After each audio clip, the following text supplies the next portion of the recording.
4 তারিখের পরে নিশ্চয়ই খুবই ভালো আছেন। আরেকটা জিনিস আমি খবরে দেখছিলাম, দেখে আমার মনে হলো, এটার বিষয়ে বোধহয় আপনারা আমাকে বলতে পারবেন, আমার মনে হয় পশ্চিমবঙ্গে ডিমটা খুব সস্তা হয়ে গেছে। যশ নুসরত এখানে আছে, বলবে যশ দাঁড়িয়েছে। আমাদের কোনো প্রশ্ন নেই দিদির কাছে, আমরা শুধু বসেই এনজয় করছিলাম যে প্রত্যেকটা বল যেভাবে দিদির দিকে আসছে, দিদি সে বলটাকে কিন্তু একদম ছক্কা মেরে বাউন্ডারির বাইরে করে দিচ্ছে। This is commendable.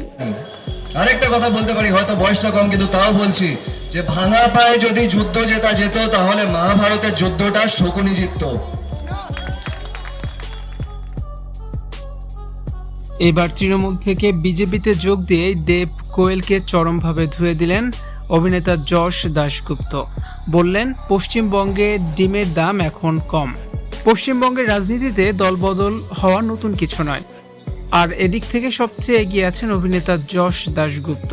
নির্বাচনের ঠিক আগের মুহূর্ত পর্যন্ত তাকে তৃণমূল কংগ্রেসের ঘনিষ্ঠ মহলে দেখা গিয়েছে। মমতা ব্যানার্জির ভোট প্রচারণায় তিনি অংশ নিয়েছেন। ফলাফল আসতেই তার ভোল বদল এখন রাজ্য রাজনীতির অন্যতম প্রধান চর্চার বিষয়।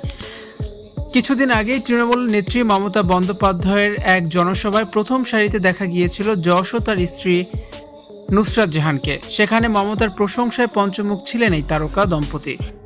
গেরুয়া শিবিরে যোগ দিয়ে তৃণমূলকে কটাক্ষ করতে ছাড়েননি যশ দাশগুপ্ত।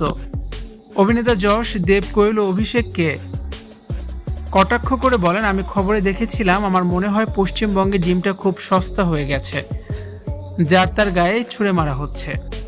তবে যশের এই রাজনৈতিক অবস্থান পরিবর্তন এবারই প্রথম নয়। এর আগের এক ভিডিওতে তাকে বিজেপির বিরুদ্ধে সুর চড়াতেও দেখা গিয়েছিল। মমতা বন্দ্যোপাধ্যায় নির্বাচনী প্রচারণার সময় এক জনসভায় বক্তব্য রাখতে গিয়ে তিনি বলেন, ভাঙা পায়ে যদি যুদ্ধ জেতা যেত তবে মহাভারতের যুদ্ধ শকুনি জিতত।